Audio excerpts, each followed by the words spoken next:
Hello, my name is Ernesto and I'm a Cuban filmmaker. For the last 10 years, I have been working on a documentary about the Havana Jam, that historic 3-day music festival that took place here at the Karl Marx Theater 40 years ago. I have got this far without...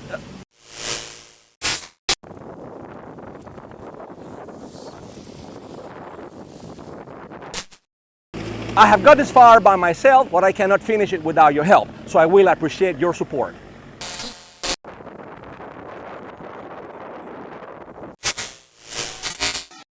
Hello, my name is...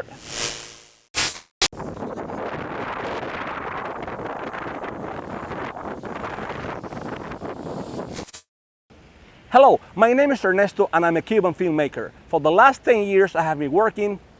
Hello, my...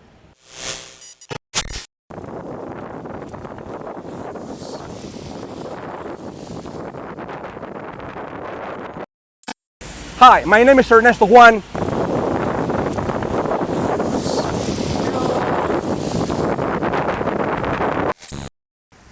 Hello, my name is Ernesto and I'm a Cuban filmmaker. For the last 10 years I have been putting together a documentary about the Havana Jam, that historic 3-day music festival that took place here at the Karl Marx Theater 40 years ago.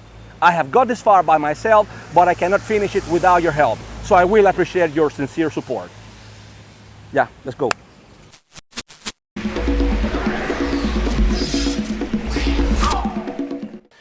Hello, my name is Ernesto Juan from ZuDhan Productions, and I am the producer, or the director, writer, and proud historian of the Havana Jam. And yes, that was the scissor reel I shot in Havana a couple of years ago when I launched my crowdfunding campaign through GoFundMe that raised the amazing amount of $1,900. So if you're new to this channel and you don't know what the Havana Jam is about, I will leave a link in the comments to the Havana Jam 79 Facebook page and the Havana Jam Appreciation Society Facebook page in case you want to become a member. For those who are big fans of Billy Joel, jazz, or Weather Report, or Fania All-Stars, or Cuban music in general, and you don't know what the Havana Jam is, let me say that the Havana Jam was a 3-day music festival that took place at the Karl Marx Theater in Havana back in 1979 from the 2nd to the 4th of March, sponsored by Bruce Lumbaugh, who was then the president of Columbia Records, Jerry Masucci, the president of Fania Records, and the Cuban Ministry of Culture. And included on the American side, Weather Report, the CBS Jazz All-Stars, the Trio of Doom, that is Jaco Pastorius, John McLaughlin, and Tony Williams, Fania All-Stars, Stephen Stills, Bill Swan, Bonnie Bramlett, Mike Finnigan, Kris Kristofferson, Rita Coolidge, and Billy Joel, who was the headliner of the festival. Good night, Cuban. Don't take any shit from anybody. On the Cuban side, there was Irakere, Pacho Alonso, Orquesta de Santiago de Cuba, Los Papines, Tatawines, the Cuban Percussion Ensemble, Sara Gonzalez, Pablo Milanés, Yaguarimú, and Orquesta Aragon. Era un jam session entre músicos cubanos, músicos norteamericanos y latinos también. Duró 3 días, viernes, sábado y domingo. La primera noche no sabíamos lo que iba a pasar. Los artistas no estaban anunciados. Había un misterio.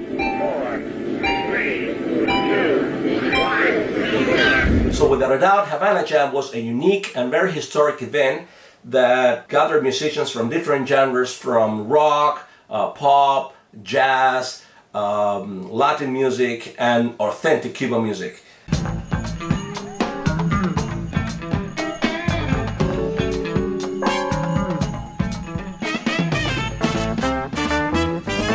Since I came up with this idea, some friends have been telling me that if I created this Havana Jam YouTube channel, I would be giving away the documentary, and no, that's not the case. All the footage for the documentary is already edited. What I am presenting here in this channel is new material. Actually, what I'm presenting in this channel is the material that I have nowhere to put. I have so much information, I have so much footage, I have so much so many interviews that I shot, and so many interesting stories that I have nowhere to put them. I would have to edit 4 seasons of the Havana Jam to put 1-hour episodes to be able to release and to share all the information I have.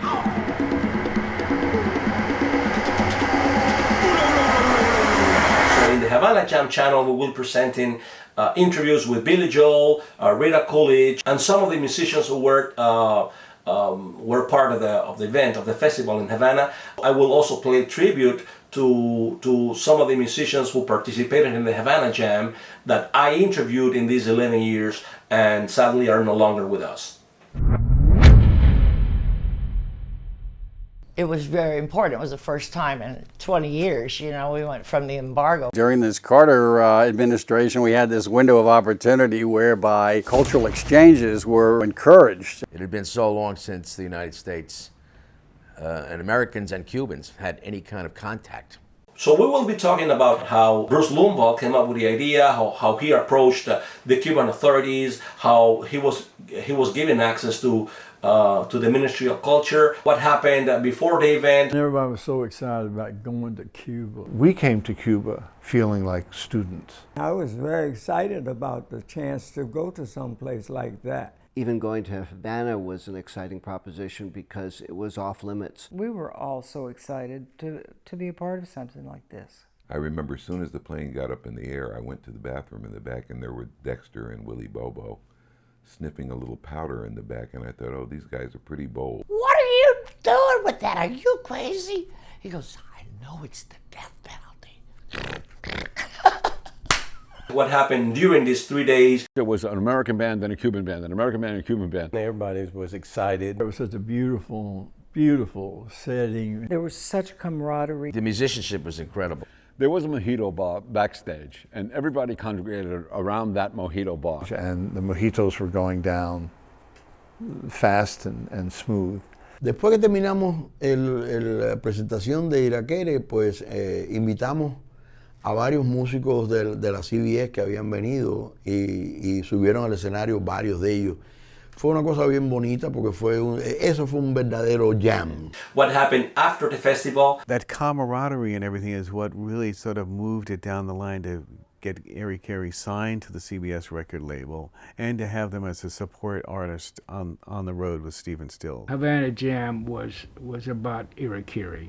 At the airport, going through customs, we were made to wait, and when we were in line, things moved very, very slowly. Kind of a little bit scary, because we just felt like we were never going to get out. When we finally got back on the plane, everybody was going, God bless America. I will be sharing, footage that has never been released before. We will be talking about the albums released by Columbia Records. We will be talking about the Red Album, which was Havana Jam, and the Blue Album that was Havana Jam 2. We have a lot of information to share. Believe me that there will be a lot of surprises, so you're welcome. Remember, make sure you subscribe if you like these stories, if you want to hear, never told stories about the Havana Jam, about some of the musicians you really love, and things that have never been said in public. You will hear directly from Billy Joel, you will hear directly from McLaughlin, you will hear directly from all the musicians who were part of the Havana Jam that are still alive, how they felt during the Havana Jam and how they felt during the festival and what they believe the Havana Jam meant for their careers. Havana Jam was unique. It was a chance to meet musicians we had never met even in the States. We did with music what you politicians couldn't do. It was a festival, a true festival. It's probably the most accomplished historical thing I've ever been a part of. Thank you, Lord. Thank you, Cuba. We have so many surprises that even those who are fans of six-time Grammy winner Chucho Valdez, from originally from Irakere, he even sat down on the piano after one of our interviews, and he played exclusively for us a rendition of Irakere's piece Mozart's Adagio on the piano, just expressly for this channel.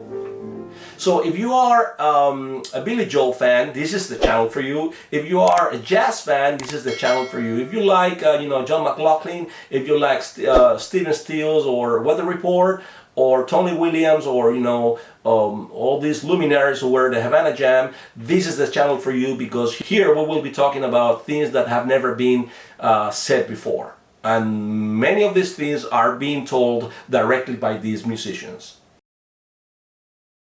So we will hear a lot of stories about one of the most historic and unique events that has ever taken place in history of contemporary music. An event that happened in 1979, and right after it finished, it fell into oblivion. And you know, many people don't even know that this event happened in Cuba. You ask 95% of the Cubans, and they don't even know that Billy Joel or Weather Report were ever in Havana.